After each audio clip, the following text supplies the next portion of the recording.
The common wisdom out there is that Napster came to the music industry saying, "Hi, we're just here to help." They tried to make a deal with all the labels. The labels said, "You know, we don't want this new scary technology." The reality was I met John Fanning, the evil Uncle John, who's actually really a nice guy. But I met John via email and then via the phone in May of '99 when Napster launched. A few weeks later in July, we talked on the phone, and he asked me if I would come up to San Mateo to meet the Napster folks. I couldn't do it at the time. In September, I came up and went to the San Mateo Bank building where the original Napster offices were, went up to the 8th floor, walked into an open door, and on the floor was Shawn Fanning asleep using a motorcycle helmet as his pillow. So I woke him up, not knowing it was Shawn Fanning, and said, "Hi, I'm here to see Eileen and Bill." He says, "Oh, you're Ted. They'll be here in a few minutes." They took me out for coffee and asked me when I could start working with them, and I said, "Well, today." And they said, "Really?" I said, "Yeah." And they said, "How could you start today?" And I said, "Well, you know, it's what I do." And they said, "Why do you think you're here?" And I said, "Well, I'm here to consult for Napster." They said, "No, no, no, you're going to be the new CEO. We're going to step down. I'm going to step down." Eileen said, "And you're going to replace me." I said, "Not today, but why don't I start consulting for you? And we'll figure out if I want to be the CEO and if you want me to be the CEO." Over the next few months, I worked with them. I went to Meet-em and put Napster stickers all over Meet-em. It was a lot of fun. In December, Bill Bales from Napster came down to LA, and I set up a meeting between him and a guy named Jay Salmon, who was working at EMI. And Jay had been brought in to do out-of-the-box digital, to basically change EMI and use digital to do that. I had been talking to Jay for about a year about possibly joining him there, but this hadn't happened at that point.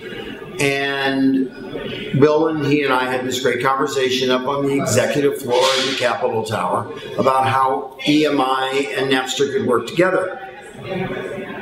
We came back downstairs, Bill and I got into my car, and I said, "So when do we do the deal with EMI?" He says, "Well, we don't need to do a deal with EMI." I said, "Why?" He said, "There's enough kids using Napster that we're going to go to Washington and we're going to get copyright law changed." And this became known as sort of the congressman's daughter strategy, which was if a congressman's daughter or a senator's son was using Napster, Dad would figure out that copyright law would need to be changed because his son or his daughter could not possibly be violating copyright. So they hired a guy, they hired two people. They hired a guy named Manus Cooney and a woman named Karen Robb to lobby Congress, to lobby senators about changing copyright law. They tried to set up this thing called, built after Louis Farrakhan's idea of the Million Man March on Washington, where 1 million black fathers came and marched on Washington to show that they were good fathers.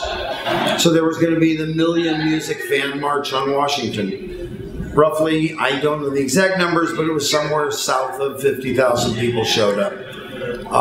When I went to Napster for my final meeting to decide whether I was going to become the CEO or not, on the whiteboard in the conference room was written, if the press calls and asks, "Do you know you're violating copyright law?" tell them, "No, we didn't know that. We didn't think we were." If they ask about, "Do you think it's legal?" "Well, we're looking into that." There were all these talking points written on the wall in the conference room. And so I said to Eileen, I said, "You guys really don't want to go legal, do you?"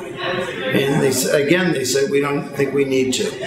We're going to win. We're going to overturn copyright law. Copyright law will now be that file sharing is fair use."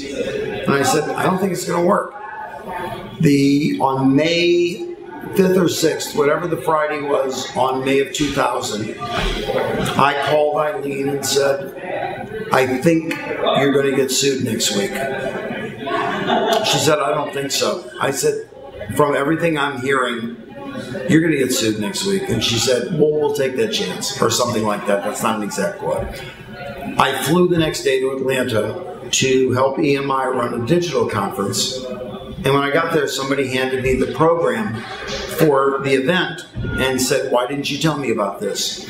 In the program, it had Ted Cohen, Vice President of New Media, EMI, a phone number, an email address, and I turned to Jay Salmon, the guy who I had been talking to about joining EMI, and I said, what's this? He said, I told you a year ago you were going to be working here. And I went, yeah, but I'm not working here. He says, yeah, but you will be by tomorrow. And we negotiated that night, and the next day he introduced me as the new head of digital business development at EMI. And the next day, the RIAA sued Napster. Fast forward, so then Napster made an offer to the music industry a couple of years later, or about a year and a half later, where they were offered a $1 billion one-time payment to the industry for the legalization or for the acceptance of Napster as a delivery platform for music. What that meant at the time was a $14 billion industry was now going to agree to take a single payment of $1 billion with no percentage, no other payments, to basically make file sharing legal. The industry at the time said no. They'd been through all this stuff with the lobbying in Washington and with the rhetoric about the labels are archaic, whatever, all that stuff led to the labels going, nope, you'll just go out of business. And they did, and it was unfortunate. But it wasn't because the labels weren't interested early on in doing it.